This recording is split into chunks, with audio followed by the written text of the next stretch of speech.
Fala galera, sejam todos muito bem-vindos ao terceiro episódio do Suburbano Pod. Nesse terceiro episódio, a gente vai falar sobre segurança pública. Quais são os números da segurança pública na região metropolitana do Rio como um todo? E mais ainda, será que segurança pública é um privilégio para alguns? Será que todas as áreas da região metropolitana do Rio de Janeiro, do estado do Rio de Janeiro, têm o mesmo policiamento, a mesma preocupação com o policiamento? Será que algumas áreas acabam tendo um olhar diferente das autoridades? E os números, né? Vamos colocar em números práticos. Temos diferenças em relação à violência no Rio de Janeiro em áreas como o centro, como Zona Sul e também nos subúrbios? É isso que a gente vai trocar essa ideia no terceiro episódio do Suburbano Pod. Hoje sem a Carolina Ferreira, tá dodói, já colocou atestado aí para rolo, mas no próximo ela certamente vai estar aqui com a gente. Quem está com a gente hoje é o meu amigo, meu brother, Carlos Inhanga. Salve, galera. Boa noite. O Carlos, para quem não conhece, ele é jornalista, formado pela Faixa. Em todo lugar tem alguém da Faixa, impressionante. O cara foi preso, estava com a camisa da Faixa, por isso que eles pararam de usar. Mas, enfim. E ele é coordenador regional aqui do Rio de Janeiro do Instituto Fogo Cruzado. E a gente vai trocar uma ideia sobre segurança pública. O que está acontecendo no Rio de Janeiro, quais são os números da segurança.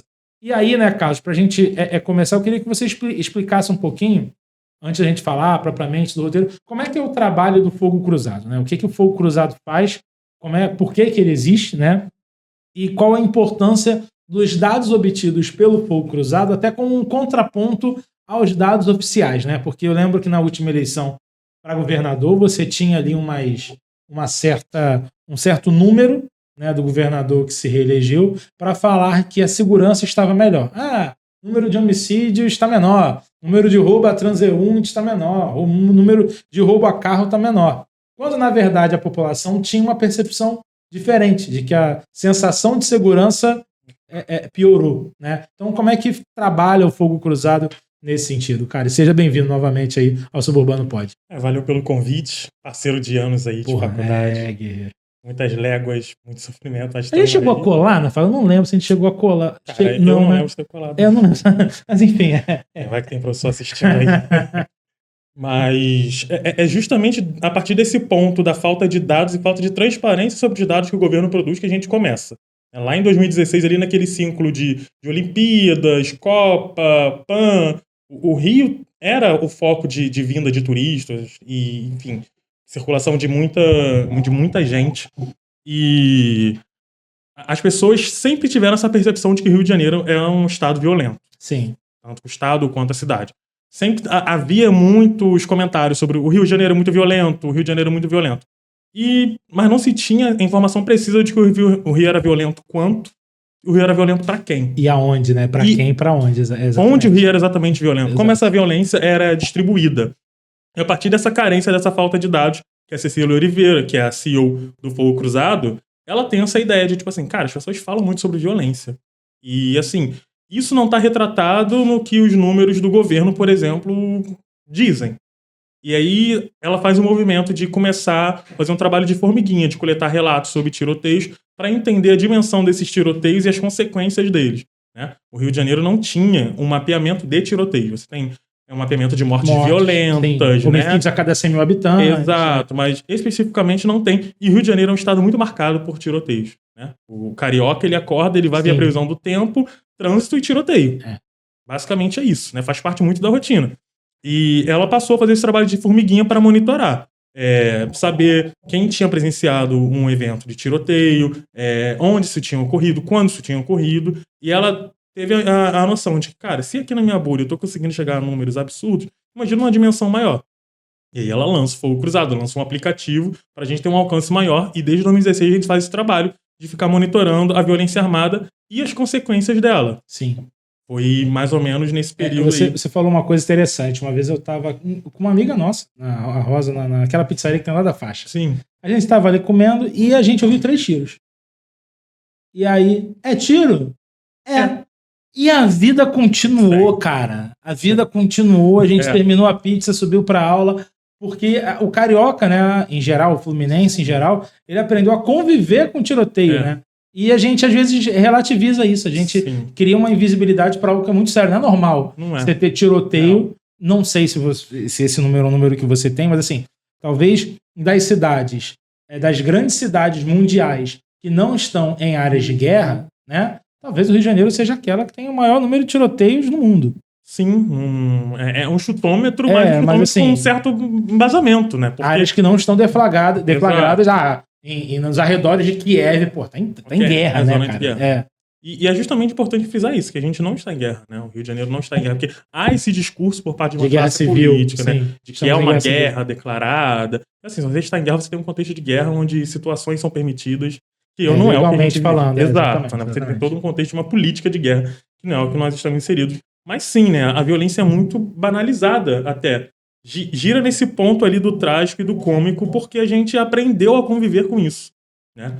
As gerações vão se passando e do menor ao mais velho as pessoas vão aprendendo a conviver com isso. A gente aprende a conviver, né? Eu lembro que eu sempre quis ter um guarda-chuva grande. Eu morava ali na Água Santa, coisa e tal, e de vez em quando tinha a operação da polícia. Bem menos do que tem hoje, né? Mas antigamente tinha também. Eu lembro que a minha avó não deixava eu usar um guarda-chuva grande.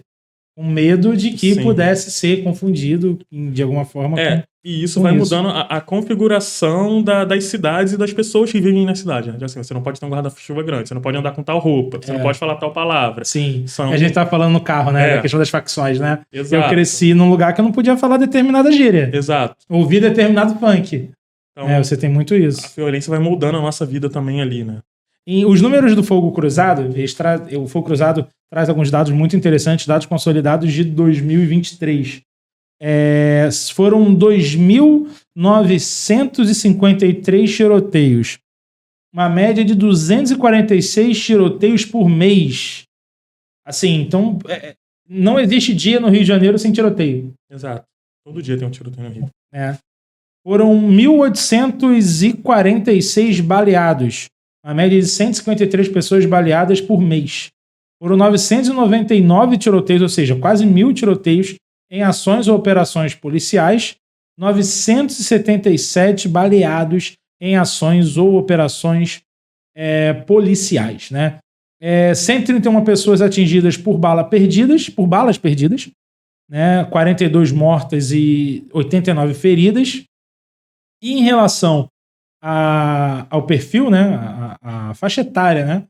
Desses baleados, 25 crianças baleadas, um número muito grande de crianças baleadas, 45 adolescentes baleados, 46 idosos, e é um número que chama atenção, idoso normalmente dentro de casa ou numa situação ali que acontece bastante. Dentro de casa, né?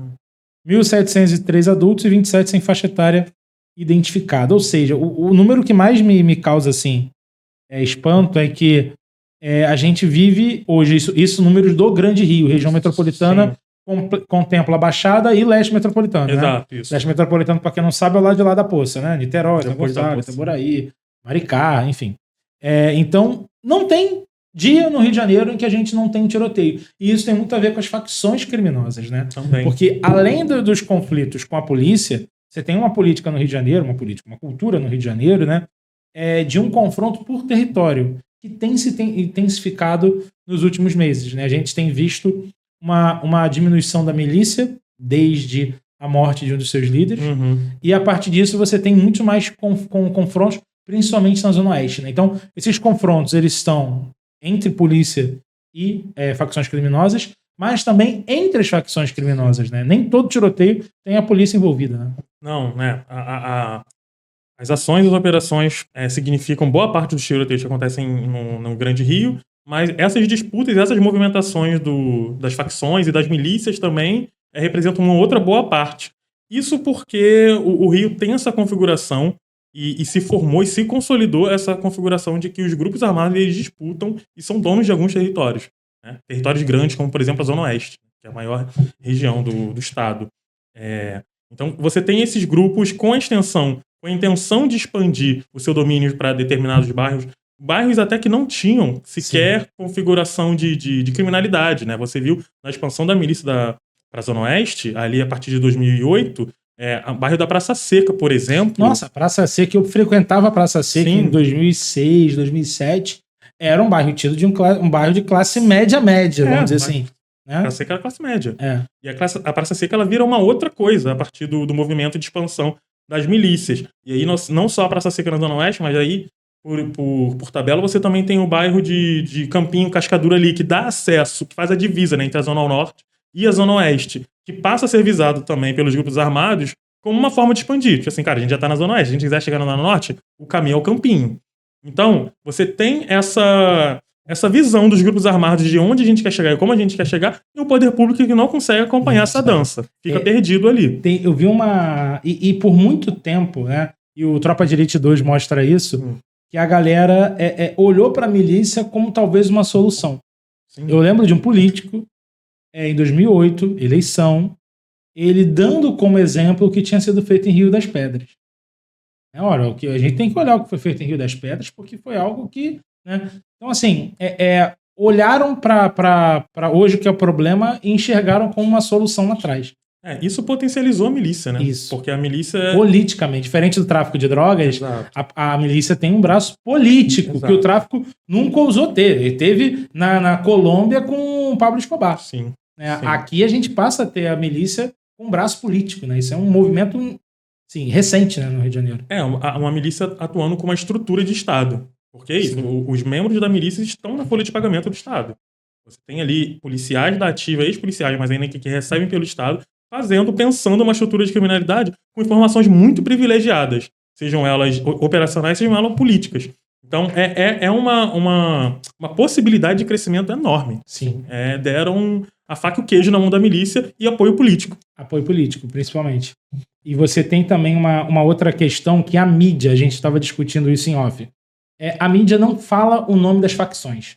É uma crítica que muitos grupos fazem em relação às grandes mídias, porque hoje o morador de determinadas áreas do Rio de Janeiro, a gente vai falar disso um pouquinho para frente, ele tem que conviver com essa realidade de domínio territorial, e as grandes mídias, por vamos dizer assim, um manual de redação feito talvez por pessoas que não sabem o que é o Rio de Janeiro do túnel para cá. Não convivem com essa realidade. Não convivem com essa realidade. Essas pessoas fazem um manual de redação onde dizem que a gente não pode falar o nome da facção, porque isso, de certa forma, pode dar um glamour, dar uma visibilidade à facção. Só que, assim, hoje você tem a cidade, a região metropolitana do Rio de Janeiro, dividida em 3 facções e uma milícia, né? E também a milícia entre si tem as suas ramificações. Já são milícias, né, na verdade, hoje. Mas, assim, isso atrapalha, e o quanto isso atrapalha da grande mídia não informar exatamente a questão que envolve dar nome aos bois em relação às facções criminosas. Acho que isso não só atrapalha, mas como coloca a vida de muita gente em risco, né? Porque tem essa falsa impressão de não publicizar as facções, as milícias. É como se fosse resolver o problema, né? Como se a gente não falar sobre o problema e o problema não existe. Mas é exatamente ao contrário. Não existe uma realidade em que as facções vão desaparecer porque determinado jornal não vai citar o nome delas. E isso coloca as pessoas em risco. Por que isso? Uma pessoa que é motorista de Uber e trabalha ali na região da Aconteceu agora na Ilha do Governador, recentemente. Tivemos operações, inclusive, na Ilha do Governador por isso. Mas é isso, uma pessoa que é motorista de Uber e trabalha na região da Cidade Alta, ela minimamente tem que saber onde ela vai entrar, quem domina onde ela entra, quais são as regras para entrar, quais são as regras para sair, até onde ela pode entrar. É óbvio que, assim, no frigir dos ovos a gente não vai ter todos esses detalhes, mas é importante você saber, olha, é uma área dominada por facções e talvez você não deva entrar de determinada forma, sabe? Isso cor do carro. A cor do carro. A forma se você liga a luz interna, baixa o farol, pisca-alerta, sabe? E isso, de certa forma, pode evitar muita tragédia, né? Se as pessoas têm determinadas informações, porque a informação é poder, você evita alguns problemas. E esse papel da grande mídia de ficar omitindo é uma omissão, né? É uma omissão declarada. Hoje você tem, nas grandes redações, uma galera que, principalmente no jornalismo, e a gente sabe muito bem disso, é formada por uma determinada faculdade, né? A gente sabe que predomina, né? E é uma galera que não sabe, não entende a realidade do túnel para cá. Tem um outro assunto que eu queria trazer depois para o Suburbano Pod em algum outro momento, é que, inclusive, em uma das rádios que eu trabalho, todas as praias do Rio de Janeiro estão próprias para banho, com exceção de Botafogo. Bacana, posso dar um mergulho na Ilha do Governador? Todas as praias do Rio. Porra, né? Posso dar um mergulho lá na Cacuia, tranquilamente, em Sepetiba. Né? Enfim, então assim, você tem um esquecimento. E a mesma coisa acontece com essa questão das facções, né? Porque é um privilégio. Você tem, a gente vai falar sobre isso, e esse foi o número que hoje, quando o Carlos me passou os números, né? Eu fiquei mais surpreso como a gente tem uma divisão de policiamento no Rio de Janeiro. Eu não sei se foi o Cruzado chegou a contabilizar isso, mas você tem batalhões que são mais privilegiados do que outros em relação a equipamentos, em relação a número de policiais, a quantidade de bairros também que são mapeados. Que, por exemplo, tem cidades da Baixada Fluminense que você não tem batalhão. Um batalhão para cidades, né? Enfim, hoje você tem um crescimento assustador em São João de Meriti de violência, que é uma coisa de 2 anos para cá, e você precisaria ter um batalhão para São João de Meriti, e não é o caso. Aquele batalhão ali, ele também para outras áreas. Então, o Fogo Cruzado consegue mapear também essa questão dos privilégios? Em relação a número ou contingente de batalhões, acho que o próprio Estado não fornece essa informação. Que deveria ser uma informação pública. Pois é. E daí é a conversa que a gente sempre faz, né? O problema de você não trabalhar com transparência em cima dos dados que você tem. Novamente, né, as pessoas acham que omitir informações resolve alguma coisa. Não resolve, só cria mais problemas. Mas, de fato, é uma cidade partida muito por conta dos seus privilégios e muito por conta de quem produz em cima desses privilégios. Né? Você tem redações jornalísticas de pessoas que sequer fazem ideia dessa realidade, de olha, determinada área pertence ao terceiro comando. Sim. Você não entra ali assim. Determinada área pertence ao comando vermelho. Você não entra assim. É uma pessoa muito desconectada que é quem pauta o que deve ser dito na imprensa, o que deve ser falado ou o que não deve ser falado. Inclusive de que milícia e tráfico hoje tem uma relação muito parecida, né? Sim, sim. A milícia trafica e os traficantes têm essa questão do domínio da van, do gatunete, também. Do gás. E isso é algo interessante de se discutir, porque a configuração da violência ela muda conforme o tempo. Então as pessoas estão lá atrás achando que o famoso inimigo agora é outro, né? Do Tropa de Elite. É o 2 agora, né? É isso, né? Então assim, as pessoas olham lá para trás, ou reproduzem o que ouviram sobre a milícia lá atrás, a milícia de Jerominho, de Natalino, Liga da Justiça. Liga da Batman, né? Eu lembro de pequeno em Campo Grande ver Batman lá e não entender porque que tinha aquele Batman. Coisa, né? Você, mãe, eu quero... Não pode. Não pode. Quero ser o Batman. Não, vira esse Batman não. Esse não. Mas as coisas mudam, né? É isso. Depois de certo tempo, principalmente ali 2019, 20, com a morte e a prisão de algumas lideranças da milícia, o negócio muda. Vira uma outra coisa, vira uma outra configuração. E as pessoas não acompanham isso porque a mídia também não acompanha. Pelo menos a grande mídia não acompanha ou não informa esse tipo de mudança na configuração do crime, né? O que é importante. Porque você muda a geografia, muda a rotina de cidades, muda a rotina de bairros e impacta na vida das pessoas. Isso impacta no dia a dia. Eu ia até para essa parte que a gente combinou no roteiro falando sobre esse privilégio, né, de alguns bairros e o Carlos tem uma informação, assim, um dado muito curioso sobre uma rua específica. E eu tô com isso na cabeça, eu quero falar especificamente sobre isso, que mostra muito como é um privilégio você morar em determinadas áreas da cidade, e é isso que a gente tenta debater muito aqui no Suburbano Pod, mas tem uma outra questão também, que é a origem dessas facções criminosas. Tem uma série do Globoplay, não ganho nada pra fazer esse merchan, mas se quiser uma permuta de assinatura... uma permuta de assinatura eu já tô feliz. Tá, com o Premiere, tá, se puder. Enfim, que mostra o início das facções criminosas, né? Você tem o Comando Vermelho, que é a maior, que surge como Falange Vermelha, que era uma galera que roubava banco, e aí juntou o preso comum com o preso político na época da ditadura. E as facções criminosas do Rio de Janeiro nascem no período da ditadura, porque a gente tem uma galera meio saudosista aí com ditadura, que acha que... isso tudo que tá... Bom, né? Isso tudo que tá acontecendo aqui foi por conta da ditadura, que misturou presos políticos com presos comuns, e também um abandono de determinadas áreas da cidade, né? Não tinha uma preocupação social e a galera foi ocupando foi dominando essas áreas. A ditadura pariu as facções. A ditadura pariu as facções, né? Então, assim, é um problema que, como você falou, ele vai mudando no Rio de Janeiro. Anos 80, o problema eram os bicheiros, né? Que não se misturavam com os traficantes. Tinha uma rixa, né? Eles não achavam que uma coisa ia atrapalhar a outra. A gente chega nos anos 90 e aí o problema do Rio de Janeiro passa a ser a cocaína. E nos anos 2000 a gente tem a divisão territorial. Você vê, se você tem ideia desse recorte histórico, de que em algum momento aí na história a situação saiu do controle naquele momento, ou a partir do momento em que nascem as facções criminosas, que ali não há um combate a elas, a gente perde a guerra, vamos dizer assim. O Nascimento tem muita influência de como a gente chegou até aqui, porque tem muito a ver sobre como o Estado responde a isso, né? Que era quem deveria controlar o crescimento e o nascimento até das facções. É sempre essa ideia de repressão, porque as facções surgem nas cadeias e a solução para você frear qualquer tipo de crime hoje ou é a cadeia ou é a morte, né? Então, assim, a ideia de que você controla o crime ou a criminalidade prendendo pessoas, ali meio que já estava fadada, né? Porque dentro da cadeia, a própria estrutura do Estado, eles conseguiram criar facções. E não só uma, o PCC também surge dentro da cadeia. Então, assim, até onde o Estado realmente consegue controlar, até onde também, e isso é uma solução. Só jogar as pessoas dentro de cadeias é uma solução. Junto, aliado com a falta de uma perspectiva social, né? De investimento social em educação, em saúde, em acesso à oportunidade, porque, assim, só existe facção criminosa porque pessoas são cooptadas. Exato. Pessoas são cooptadas por falta de perspectiva. Ninguém, ou poucas pessoas, escolhem aquela vida.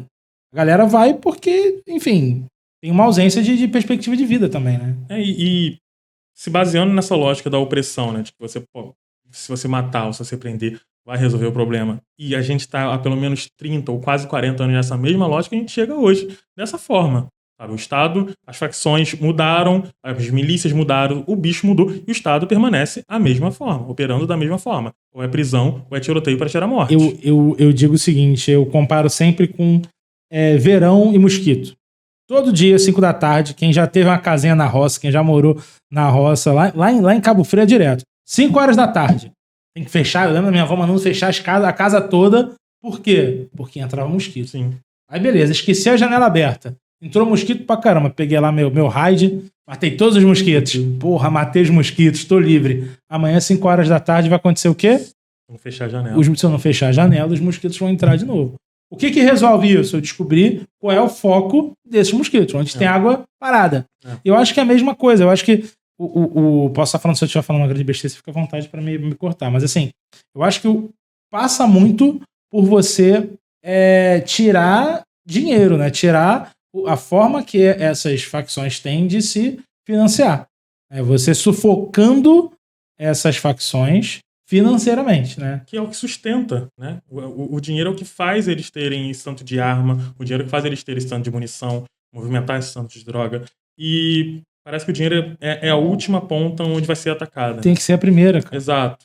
Se você não sufoca óbvio. A estrutura financeira do poder, você vai ter uma grande rotatividade, uma grande substituição. Não é difícil você ver um criminoso que foi elencado como o maior criminoso do Estado, o mais perigoso do Estado, que sempre tem, de ano em ano, a mídia e o Estado elege o criminoso mais procurado do Estado. Às vezes ele é morto, às vezes ele é preso, mas o crime continua. Né? Fernandinho Beiramar foi preso, Elias Maluco, Celcinho da Vintém, essa galera toda foi presa. Exato. E nem por isso resolveu o problema, né? Exatamente. Então, essa ideia de você personificar também a ideia de criminalidade é um erro. Você está indo no foco errado, porque você torna a estrutura do crime numa única pessoa. Assim, é o Beiramar, é o Marcinho VP, enfim, é o Eco, foi pela milícia, Sim. Né? E a estrutura continua andando. Ele pode ser morto, ele pode ser preso. Mas por quê? As ações não estão voltadas para combater a estrutura, porque muitas das vezes também a estrutura está vinculada ao Estado, que diz combater a própria estrutura. Então, é uma relação muito complicada. Né, é o cachorro correndo atrás do próprio rabo. E aí, quando a gente fala muito do privilégio, que é um mote muito importante aqui do Suburbano Pod, da gente dar visibilidade para os subúrbios, o Carlos mandou hoje um Carlos, são 2 Carlos, tá? O Carlos Versa. Enfim, Lembra que tinha uns 5, né? Quando a gente a gente fez uma matéria, a gente tinha uns 5 Carlos juntos, né? Era bem legal. Enfim. E aí, ele me passou uns números aqui de 2023, números consolidados de 2023, tá, gente? Sobre a distribuição dos tiroteios, número de mortos e feridos, né? Eu vou fazer um resumo e depois eu vou falar de acordo com cada área da cidade, da região metropolitana do Rio, né? A Zona Norte concentrou 33% de todos os tiroteios. A Zona Oeste teve o maior número de mortos por arma de fogo, território de milícia, né? Teve menos tiroteio do que a Zona Norte, porém, mais mortes. A Baixada Fluminense concentrou o maior número de feridos. Então, para a gente ter ideia sobre os dados. Zona Norte, 973 tiroteios com 214 mortos. Eu vou pular feridos só para a gente otimizar, tá? Zona Norte, 973 tiroteios, 214 mortos. Zona Oeste, 860 tiroteios, 281 mortos. Baixada Fluminense, que também é um fenômeno relativamente novo, a violência na Baixada Fluminense. Porque eu lembro de quando eu, 15 anos atrás, frequentar Nova Iguaçu, e você tem uma sensação de segurança ali, principalmente no centro de Nova Iguaçu, que eu não tinha aqui no Meia. Em alguns municípios, sim, mas tem muito essa questão de como a violência acontece, né? Sim. Porque a Baixada, principalmente a partir da expansão da milícia, ela ganha muito um formato de violência de ocultação de cadáver, de desova, aquela violência que as pessoas que estão ali sabem que acontece. Não é tanto assalto a carro, assalto a transeunte. Exato. É mais uma questão de extermínio mesmo. Né? Modo operante do período de ditadura, inclusive. Exato. E é uma região muito marcada por isso, né? Por Duque de Caxias, enfim. Baixada Fluminense, então, 640 tiroteios, 261 mortos. Leste metropolitano, Maricá, Niterói, São Gonçalo, Itaboraí. Magé entra como leste metropolitano, Magé é Baixada, né? Cachoeira de Macacu também entra, né? Guapi é Baixada também, considerado Baixada, porque são áreas ali da Baía de Guanabara. Essa área, 333 tiroteios, 170 mortos. E aí, Centro e Zona Sul, você tem uma queda vertiginosa dos números.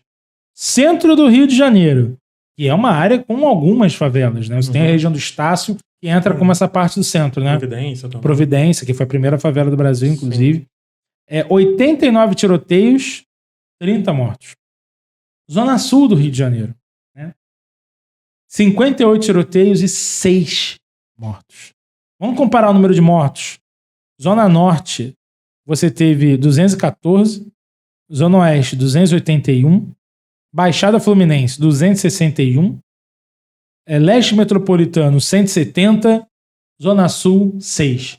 Não venha me dizer que segurança pública não é um privilégio na região metropolitana do Rio de Janeiro.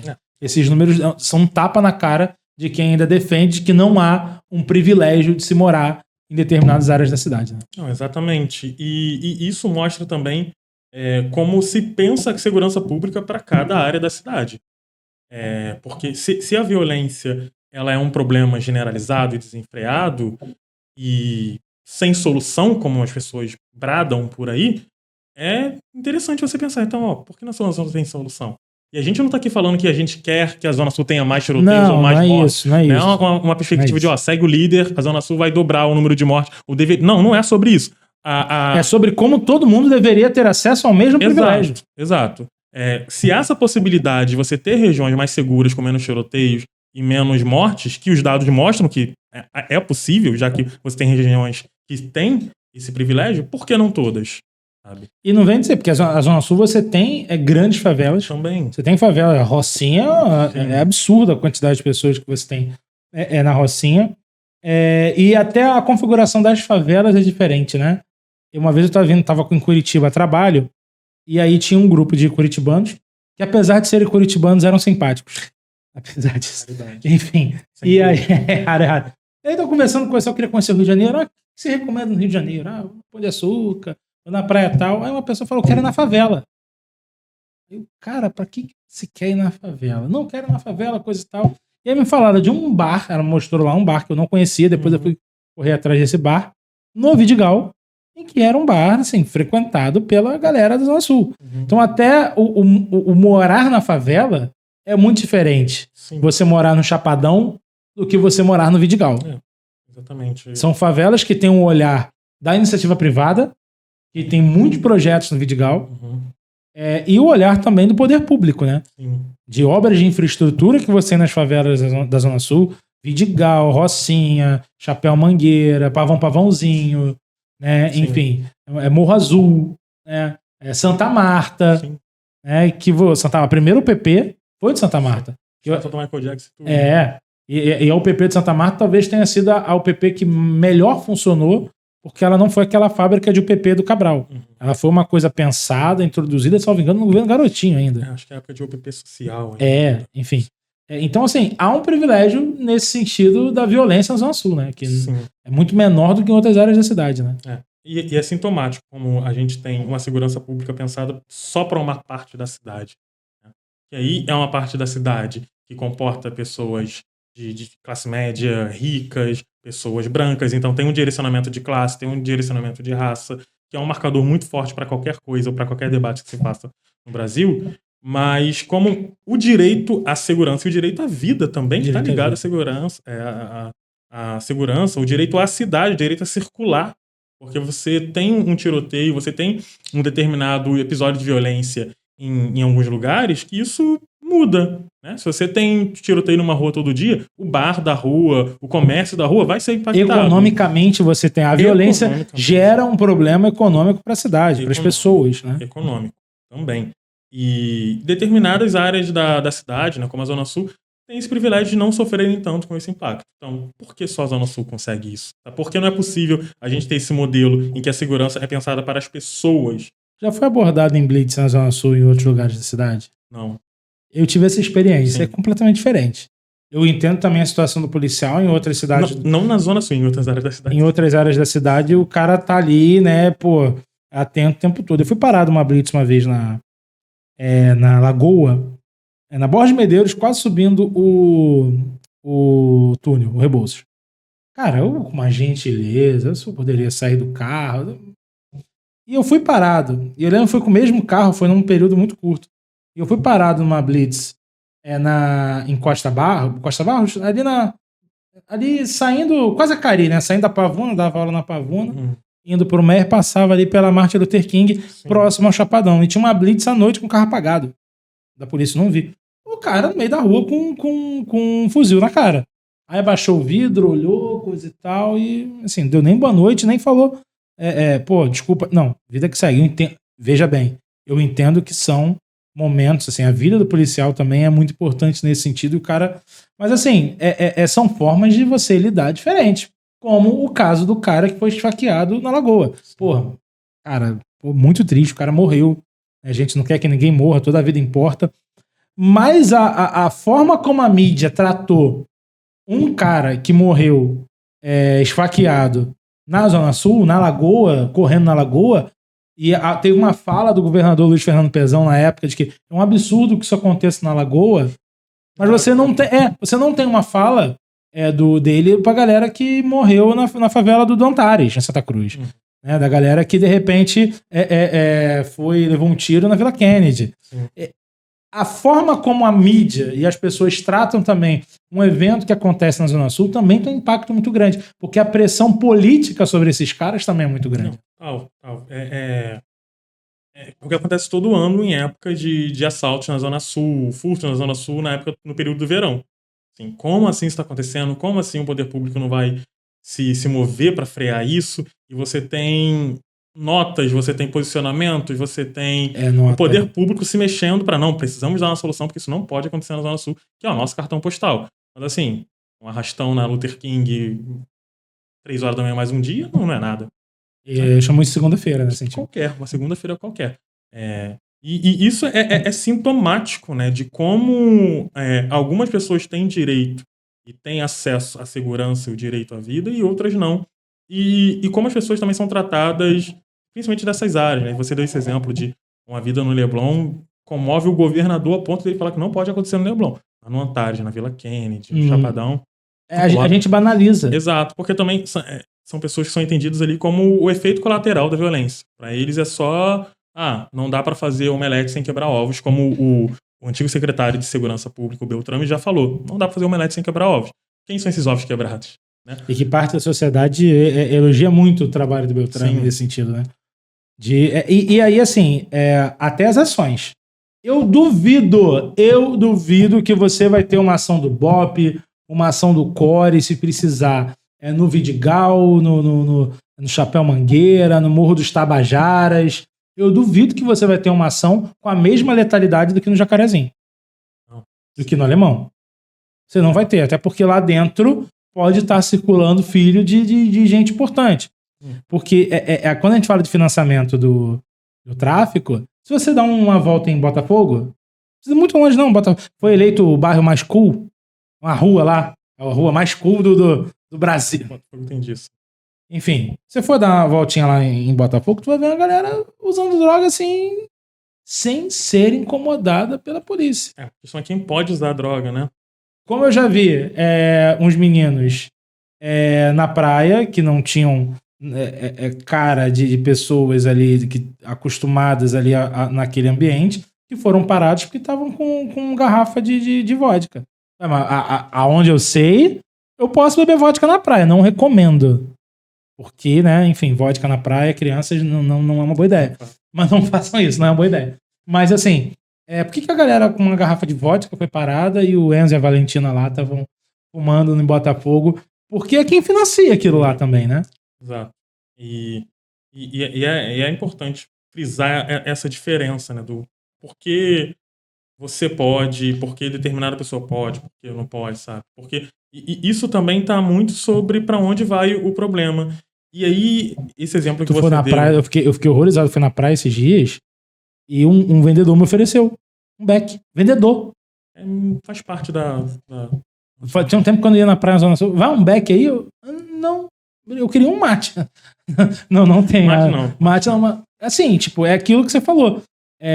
Ali, tá na cara de todo mundo onde vende. Não é proibido. A gente não deixa de discutir a questão da legalização ou não do uso recreativo da maconha. É aquilo que você falou. No arpoador, eu posso fumar tranquilamente. E quem tá fumando essa maconha no arpoador? Uma forma também de ver essa questão do privilégio, né? Exatamente. E pegando também esse exemplo que você deu sobre como as ações são pensadas em determinadas favelas, né?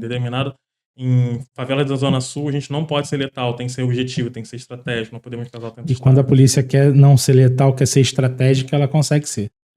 A gente tem um exemplo clássico sobre isso, que foi a prisão do Rogério 157, né? Ali em 2017, a Rocinha entra em disputa por causa de um golpe interno, deixa de ser ADA e passa a ser Comando Vermelho. Pós-prisão do NEM, né? Exato. E aí tem um movimento do Rogério 157 de fazer essa virada de poder na Rocinha. A polícia passa a perseguir o 157 e ele foi migrando de favela para favela. E todas as favelas em que a polícia ia atrás dele tinha tiroteio. No dia que a polícia prende o 157, a polícia prende sem dar um único disparo de tiro. A tal da inteligência, né? Exato. Então aí você vê, tipo assim, é possível fazer? É possível fazer. Porque a gente aposta tanto nessa lógica de não, tem que entrar atirando, infelizmente é isso, só é o que tem pra hoje. Senão a gente não tivemos... Lamentamos a morte, mas... Exatamente. E pensar também, né, que entrar atirando em favelas, principalmente, são locais super populosos, com muitas densamente pessoas... povoados, ruas estreitas... movimentadas. Porque favela tem um movimento, assim... Exato. Absurdo. Tem uma economia própria, tem comércios próprios, você tem quitandas, você tem mercadinho, você tem, sabe, uma vida ali girando, né? Criança indo pra escola, voltando pra escola. E isso tudo vira um efeito colateral. Se a gente entrar aqui e atingir alguém, infelizmente aconteceu. Poxa, que chato. Não é? E se a gente vê os exemplos que dá pra fazer sem esse estrago à vida das pessoas, é bastante importante frisar que se tratam de vidas, né? Não é comum a gente ter uma criança baleada com o uniforme do colégio. A criança indo pra escola. Dentro da escola. A gente teve um caso ali em Acari. Da escola, na Maria Eduarda. Isso, Maria Eduarda. Exatamente. E é isso. Também tivemos o caso do Marcos Vinícius, que a mãe dele até hoje milita sobre isso, né? Com o uniforme da criança, inclusive. O uniforme, eu ia falar disso. E isso é trágico, né? Isso é trágico. Você tem uma criança A caminho exposta da escola, a isso. Com essa ideia de que não, só a educação vai resolver o seu problema. Criança, então tá, eu vou pra escola. Não, eu não tenho que estudar pra ser alguém, eu vou pra escola ser alguém. Essa criança toma um tiro. E aí o que vai surgir é uma nota de lamentação. Olha, infelizmente aconteceu. Ou às vezes nem isso, né? Ou às vezes nem isso. E a gente fala também sobre o acesso à educação. Teve uma vez aí que a galera não conseguiu fazer o Enem. Sim. Porque teve tiroteio aqui no Alemão, se não me engano. Exato. E aí depois o MEC acabou até mesmo tendo uma outra data para as pessoas que moravam naquela região que não conseguiram fazer. A quantidade de dias letivos perdidos fora por conta do tiroteio. Enem, supletivo, essas coisas assim, essas provas, sim. O dia a dia também conta muito. Quantas aulas perdidas, né? A questão da estrutura, o moleque para a escola ter que se abaixar. Além do tráfico de drogas, o Fogo Cruzado, né? Você como coordenador regional do Fogo Cruzado, identifica outras causas da violência no Rio. Por exemplo, rouba-carro virou um problema no Rio de Janeiro, né? Deu uma diminuída de um tempo para cá, mas você teve um problema aí do roubo de carro. Roubo de celular em São Paulo é algo até mais complexo do que aqui no Rio. Né? O PCC criou uma rede, né? Não só para o roubo do celular, do aparelho físico, né? Mas também montou lá uma central para você conseguir entrar em contas, e, enfim, dar golpes, um monte de coisa. O Instituto Fogo Cruzado ele consegue ter uma ideia das outras causas da violência do Rio de Janeiro, que não somente o tráfico de drogas? O nosso trabalho gira mais em torno do tráfico e das milícias. Por conta da questão do tiroteio. Exato, né? Por conta da questão da violência armada. Mas, assim, crime no Rio tem pra dar e vender, né? Assim, a gente tem desde roubo de tampa de bueiro. Cara, a questão de roubo de cabo é um problema seríssimo, né? Que tudo muito nessa relação, né? Tipo assim, se você tem alguém roubando, é pra vender pra alguém que tá lucrando e tem uma você tem uma rede por trás. É uma rede, né? Eu descobri que em 2022, né? Eu lembro que eu cheguei a mandar até foto do carro, tive o carro roubado. E aí, enfim, o carro foi recuperado em 2, 3 horas, coisa e tal. E aí eu fiz amizade, mas assim, um inspetor da Polícia Civil me atendeu, inclusive foi o único que me atendeu com alguma humanidade, que todos os outros, tipo, segunda-feira hoje. Não, teve um cara que me ajudou, inclusive, com a questão da liberação do carro, enfim. Existem também, é bom a gente frisar isso, né? Policiais, tanto militares como civis, que têm essa humanidade. Eu comecei a trocar ideia com ele. E aí a gente conversando, ele me falou que existem algumas modalidades de roubo de carro no Rio de Janeiro. Eu nem sabia, roubo de carro. Não parei para pensar por que o cara roubou o meu carro especificamente. Você tem o roubo de fuga, que é o que o cara precisa roubar um carro ali para fazer um bonde, por algum motivo. E pelas circunstâncias foi o meu caso. Eu estava na hora errada, no lugar errado. Tava passando e... Tava saindo da casa da minha mãe, lá no jeito dentro, lá, enfim. Você tem o roubo de carro para peça, que é o mais tradicional, sim, que inclusive por muito tempo você teve muito roubo de carro popular, né? Uno, Gol, eram carros muito roubados, porque eram carros mais vendidos, então você tinha ali a questão da peça. O roubo de Jeeps, Jeep Renegade, Jeep Compass, no Rio de Janeiro tem muito a ver com isso, peça. Né? O cara compra um Jeep, comprei um Jeep. Quanto é que é a peça? Meu Deus, é caro. O cara vai ver um outro lugar que vende essa peça e aí mais barato. E aí, né? Muitos ferros velhos acabaram sendo fechados por receptação, né? Aí beleza. Aí você tem o roubo para clonar carro. No outro dia, aqui na rua Piauí, roubaram uma Mercedes e assim, foi uma galera que foi atrás daquele carro para clonar o carro e vender esse carro mais barato. Aí tu entra no LX e essas plataformas não lavam as mãos em relação a isso, né? Não tem regulação nenhuma. Você entra lá, um carro que custa 100 mil, o cara tá vendendo a 50, 60. Por milagre. Cara, tô querendo me livrar do carro. Aquele carro, muitas das vezes é clonado, as pessoas compram sem saber e às vezes compram sabendo. E um outro que me surpreendeu. O sequestro de carro. Me surpreendeu. O cara rouba o carro e aí os carros normalmente têm o GPS, o carro está numa determinada comunidade e aí eles negociam com as seguradoras ou as cooperativas para devolver o carro. Falei, cara, que absurdo, cara. Olha a criatividade dos caras. Um cartel, né? Uma cartela de opções muito variadas, né? Cara, os caras sequestram o carro, né? Então você tem outras formas ali, se não um tráfico de drogas. Mas eu acho que o maior medo hoje do morador do Rio de Janeiro é o tiroteio, né? Sim. Tem uma pesquisa pouco antiga, não tem exatamente o ano, mas é uma pesquisa do Datafolha sobre o medo, né, que as pessoas sentem de serem vítimas de balas perdidas, de tomar um tiro a qualquer momento. E mais de 80% da população do Rio de Janeiro tem esse medo presente no dia a dia. De bala perdida. Porque pode acontecer, né? O que eu falei mas no início. Virou uma realidade. O cidadão do Rio de Janeiro, ele tem essa preocupação de que pode acontecer. E não é à toa que recentemente nós tivemos um episódio na linha amarela, né? Na altura ali da saída 7, Bom Sucesso, se não me engano. Saída 7, Bom Sucesso. Ali. Uma manhã de trabalho, foi uma terça-feira. 5h30 e pouco da manhã. Uma moça indo pro trabalho no ponto e um senhor já dentro do ônibus. 315. As duas pessoas morreram, assim, num dia a caminho do trabalho. Porque faz parte do cotidiano da violência do Rio de Janeiro. E numa configuração também de... E era um assalto que elas não tinham a ver com assalto. Elas não estavam sendo as pessoas assaltadas. Você teve uma abordagem policial, muita gente criticou o policial, mas não sei se ali... Enfim, muito complexo ali também você falar do policial em si ali, porque você tinha duas pessoas que estavam sob a arma, a mira da arma, mas eram duas pessoas que não tinham nada a ver com aquela história e morreram. Nesse contexto, é importante pensar, né, no contexto que está acontecendo da linha amarela, quais são os protocolos que determinam a ação policial, seja de um policial ou da patrulha, ou de vários policiais que estejam envolvidos. Qual o procedimento correto que o policial tem que fazer? Exato, né? E se esse procedimento correto está considerando resguardar o maior número de vidas possível, né? Porque não dá pra gente considerar um protocolo que olha, eu preciso atirar independente de quem pode acertar.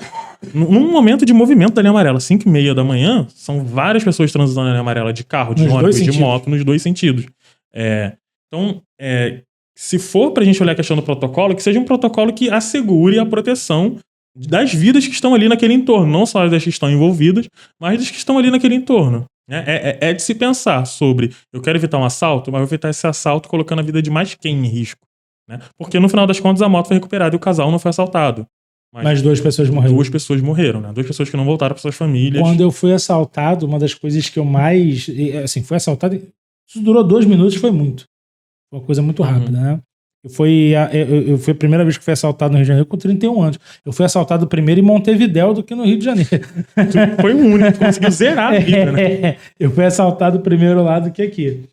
E eu lembro, assim, foi tudo muito rápido, mas uma das coisas que eu pensei nos 2 minutos, 1 minuto e meio, será que durou a ação, não apareça nenhuma viatura. Leva o carro tá no seguro, a gente recupera. Se aparecer uma viatura ali, parceiro, ia ser tiro pra tudo quanto é lado. Você no meio, você falou que sua mãe tava próxima. Minha mãe tava no portão, fechando o portão, assim. Exatamente. E é louco, né? Porque é isso. Teoricamente, vem a polícia pra acabar, mas... Ufa, mas não... É isso, né?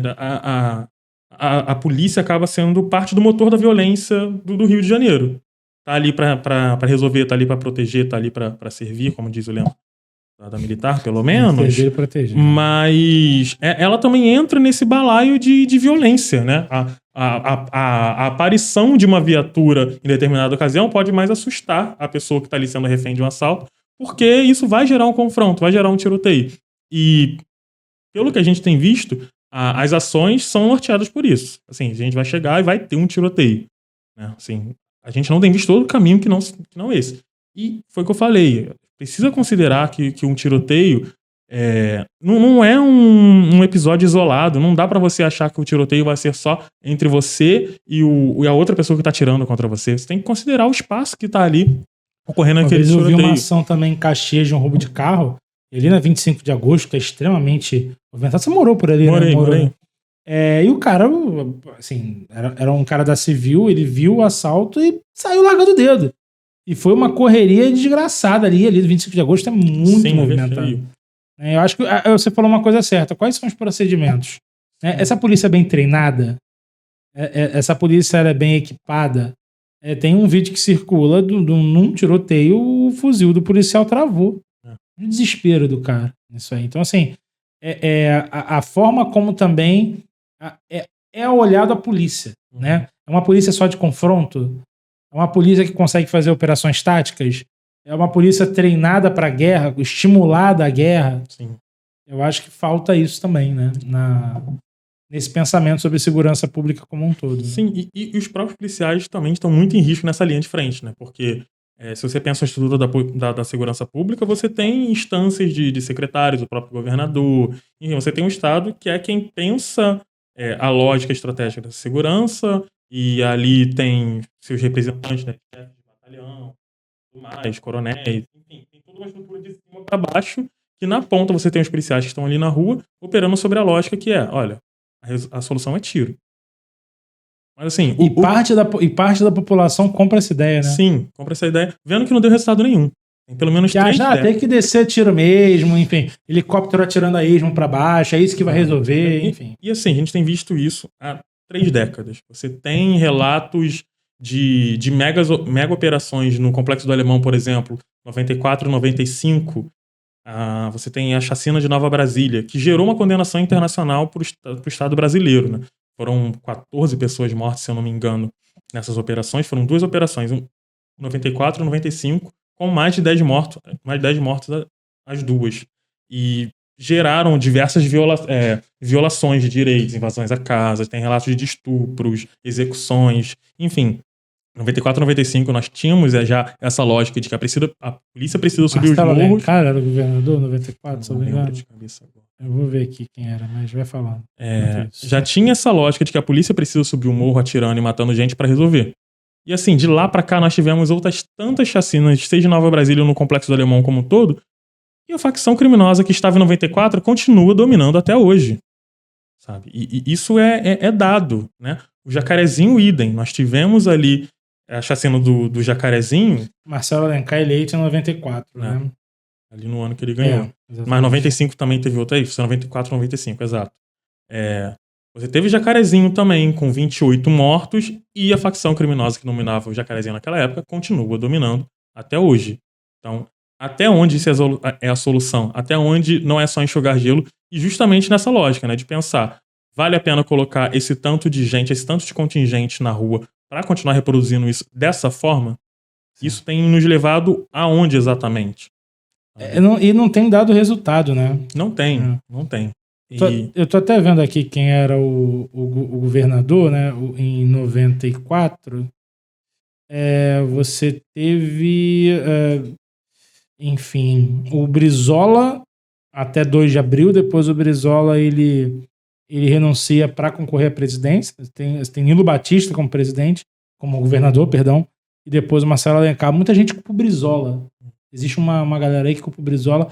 Em determinado momento, o Brizola ele limitou essas ações na favela. Como recentemente, durante a pandemia, muita gente culpa o STF por esse aumento, principalmente de barricadas, que é uma coisa nova no Rio de Janeiro. Acontece muito da pandemia para cá, né? Você acha que a falta de incursões nas comunidades, Brizola nos anos 90 e mais recentemente, pela ordem do STF durante a pandemia, isso ajudou, piorou, manteve igual, é indiferente? Eu queria a opinião, se for cruzado tem esse dado, e também a sua opinião como alguém que está trabalhando nessa área, nesse sentido. Falando desse cenário mais recente ali, que foi a DPF 635, né, determinada pelo Supremo, os dados mostram que não, as incursões não têm, ou a falta das incursões não tem colaborado justamente por conta das consequências, né?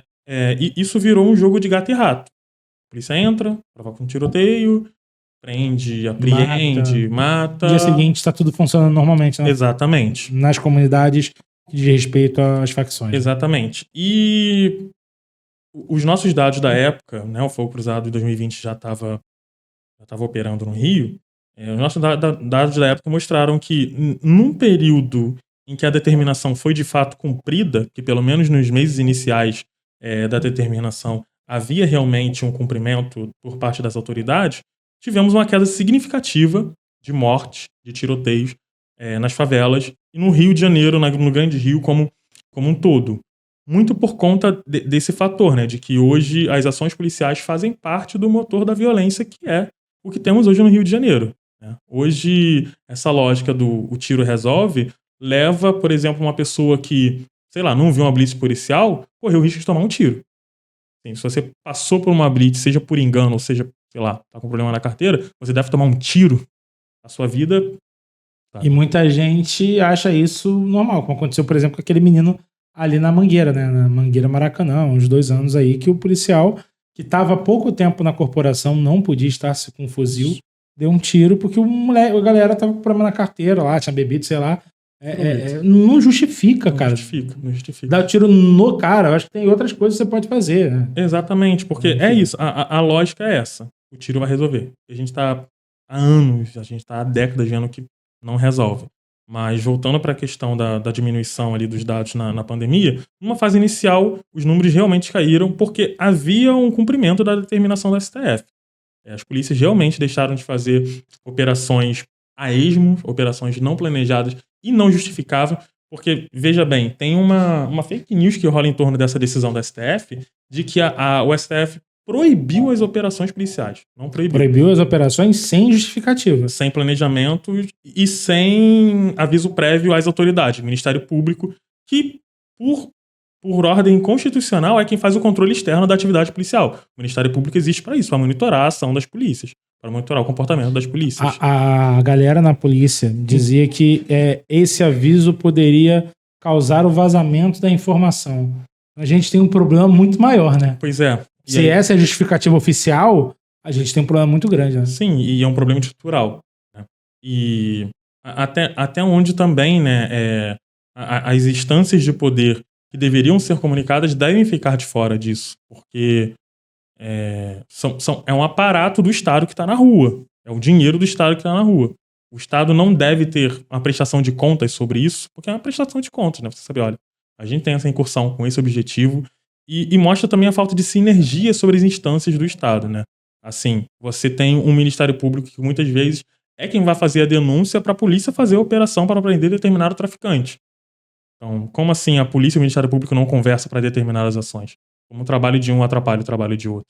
É de se pensar sobre isso também, mas é isso, né? Explicando sobre a decisão. Foi uma decisão mais sobre restringir, sabendo que as pessoas estariam dentro de casa ou as pessoas estariam em quarentena e o impacto que isso geraria, né? Esse tanto de tiroteio, esse tanto de operações poderia gerar colocando várias vidas em risco. Então foi uma ação de restringir a fim de preservar e numa fase inicial realmente deu certo. Teve uma redução significativa. O próprio Fogo Cruzado e o GENI da UF, que é o Instituto de Pesquisa da Universidade Federal Fluminense, produziram um estudo sobre essa análise. Mas isso foi coisa de 3 meses. Depois de 3 meses, voltou ao normal. E até hoje a gente tem esse discurso de que não, porque o STF proibiu a operação. Eu vi recentemente, aí no dia que teve aquela questão toda ali na Brasil, próximo a Fiocruz, sim, um porta-voz lá, não sei qual era a patente do cara lá, deu uma entrevista a uma determinada emissora, que gosta também de uma coisa sensacionalista, e ele culpou essa medida do STF de 2020 pelo que estava acontecendo semana retrasada na vida no Brasil. Então, a galera continua usando isso como discurso e continua acreditando, né? Exatamente. E assim, você tem uma determinação da mais alta corte judicial do país, né, que deveria ter uma significância. E a galera, tipo... Desde o porta-voz das polícias até apresentadores de programa estão espalhando essa mentira, porque é uma mentira. De que, olha só, a STF proibiu as operações e a gente está vendo isso justamente por isso. Não. A polícia continua fazendo a operação. O Fogo Cruzado, todo dia, a partir de 6 da manhã, notifica as operações que a Polícia Militar do Rio de Janeiro está fazendo. Às vezes a Polícia Civil também, mas é um outro tipo de comunicação. Mas se você abrir o perfil do Fogo Cruzado, segue lá, @Fogo Cruzado RJ no Twitter, a partir de 6 horas da manhã tem os anúncios lá de quais operações estão acontecendo, em quais favelas. Então, assim... Continua acontecendo. Continua. E a galera bota a questão das barricadas nesse balaio, né? Que é algo recente, né? Não, no Rio de Janeiro, né? É isso. Foi o que eu disse anteriormente. O crime se atualiza e o Estado não. Não, exato. Bom, a gente está chegando já no final do nosso Suburbano Pod. Lembrando que você pode chegar lá, @SuburbanoPod no Instagram, @SuburbanoPod, vai aparecer aqui embaixo, aqui, ó, magicamente. @Suburbanopod no Instagram. Chega no direct, lá nas mensagens, pode comentar também quais são os temas que você quer aqui no próximo episódio do Suburbano Cast, Suburbano Pod, falei errado, Suburbano Pod. A Carolina veio ligando comigo, que era o nome original, né? Você mesmo falou que tem um problema aí no nome. Tem uma brecha. Aqui no Suburbano Pod, e a Carolina já vai estar de volta aqui no Suburbano Pod. Pra gente encerrar, Carlão, soluções. o que as pesquisas, os números do Fogo Cruzado, a sua vivência trabalhando desde 2020, né? Que você estava no Fogo Cruzado 2018, né, cara? Tu como estagiário, né? Não, entrei como analista de dados. Pô, em 2018, né? Ainda tava na faixa, né? Tava ali terminando a faculdade. A gente fechou 2020, né? Na pandemia. Na pandemia enfim. E na sua vivência nesses 6 anos, né, que você tá lá, e os números do Fogo Cruzado também, como é que você vê se existe alguma solução, se é que ele existe, ou perdemos a guerra, a gente fecha e compra um bunker na roça e foge e vou viver da minha arte em algum lugar? Não existe solução fácil quando você pensa em segurança pública, né? E assim, a gente fica falando aqui de tema super pesado e complicado. Chega no final, a gente pensa que a gente realmente tá nesse cenário. Olha só, galera, pode ir pras colinas que não tem mais solução. E parece que o cenário é esse mesmo, porque é o que a gente tem visto há tantos e tantos tempos. Mas é possível pensar saídas. E a gente precisa ter pelo menos um reconhecimento de que tá dando errado. Sabe? Olha só, é impossível você pensar na solução de um problema sem você pensar o problema em si. É assumir, olha só, a gente tem esse problema que é desse tamanho, que é nessa forma aqui, nesse lugar. Né? Você tem a região do Chapadão, o problema funciona assim. A região da Zona Oeste, o problema é esse. E pensar em soluções diferentes para diferentes tipos de problemas. Né? Você tem um único modelo de solução para tudo. E são modos operantes das facções, da milícia de forma diferente. Exatamente. A própria milícia atua diferente. Sim. Né? Você tem desde extração de oleoduto da Petrobras. Camarão, pesca irregular de camarão na Baía da Ilha Grande. Cara. Controlado já por milícia. Cara, que troço louco. É isso, bizarro. O crime vai se atualizando numa frequência que o negócio vira uma outra coisa. Mas é considerar também o que está sendo produzido de conhecimento sobre isso, né? É isso. Quando o Fogo Cruzado surge lá em 2016, é para justamente ter esse olhar de tipo assim, cara, o tiroteio é um fenômeno do Rio de Janeiro e ninguém tem um dado sobre isso, sabe? Se você não tem um dado que te ajude a quantificar, né? Que é o que, por exemplo, pensando numa outra escala, o IBGE faz. Você precisa ali anualmente, né? Ou periodicamente, ter um mapeamento da situação de vida da população brasileira para você pensar as políticas sobre aquela população, sabe? Você sabe que um município no interior do Ceará tem um problema que o município do Rio de Janeiro não tem. Sim. Então você precisa ter um dado que te informe esse tipo de problema para pensar uma política. Para pensar uma política para resolver esses problemas. Para a segurança pública, as pessoas acham que pode tratar com negacionismo, sabe? A gente produz ciência sobre segurança pública. É importante frisar isso. As pessoas desconsideram as ciências que são produzidas pela segurança, a partir de segurança pública. E seja a academia, você tem muito instituto de pesquisa acadêmicos, seja o terceiro setor, né? ONGs, instituições do terceiro setor, que produzem dados, produzem informações, produzem narrativas sobre isso e são completamente ignorados. A gente está fazendo um mapeamento para mostrar, olha só, a gente tem esse problema aqui, esse problema acontece com tal frequência, nesse lugar isso aqui é muito mais forte. A gente lançou, inclusive, recentemente um mapa dos conflitos armados que mostra a expansão, inclusive, do Comando Vermelho. E aí, retomando um pouco a conversa sobre a divisão territorial da violência, os tiroteios acontecem muito mais na Zona Norte, inclusive os tiroteios com ações policiais, porque a Zona Norte é a maior área de domínio do Comando Vermelho. Né? Então tem uma concentração de ação e de operação policial na Zona Norte com essa intenção de combater o Comando Vermelho. Você tem um Comando Vermelho crescendo, mesmo assim. Então tem um descompasso. As outras facções, a milícia, em 2024, né, tiveram uma queda. Até 23 tiveram uma queda e o Comando Vermelho cresceu. Mesmo sendo ali dono da região onde a polícia mais faz a operação. Então, isso é um resultado, é um dado que te indica alguma coisa. Então, a gente precisa pensar as políticas de segurança pública a partir desses dados, para não ficar só repetindo as soluções que já não deram certo, porque elas são o único caminho. E voltar naquele dado também que a gente falou no carro ali no off, mas esqueceu, que é de uma única rua. Eu ia tocar nesse assunto. Gardenia Azul, né? Exato, é no Anil. Anil. É a rua Araticum, no bairro do Anil. No primeiro semestre de 2023, né, como a gente está trabalhando em cima dos dados de 2023, no primeiro semestre de 2023, deixa eu ver aqui exatamente o dado, a rua Araticum, ela teve mais de 20 baleados. Uma rua? Uma única rua. No primeiro semestre, em 6 meses de 2023, ela teve 20 baleados. Entre o dia 1º de janeiro e o dia 30 de junho. Desses 20, 14 morreram, né? Então nós tivemos 20 pessoas baleadas e 14 mortos. No mesmo período, do 1º de janeiro a 30 de junho de 23, a Zona Sul do Rio teve 10 baleados e 4 mortes. E eu tô vendo essa rua aqui, cara, uma rua de condomínio de classe média alta, né? Exato. Eu lembro de ter dado aula no Anil e ficado espantado como os condomínios lá eram condomínios de casas, né, cara? Olhando aqui, ó, olha isso aqui. Isso aqui é médio alto padrão. Não, exato. E isso foi num período ali também de expansão ou de retomada, tentativa de retomada do Comando Vermelho naquela área da Zona Oeste, onde você tinha disputas diárias e isso acontecia, né? Sejam em tiroteios ou sejam em execuções. Né? É uma rua que vai até uma região de mata. Sim, exatamente. Ela acaba numa região de mata. Exatamente. O que facilita a questão de desova, ocultação de cadáver. E, novamente... Atrás do Parque Jacarepaguá, do shopping. É bem ali uma área central significativa para a região, até.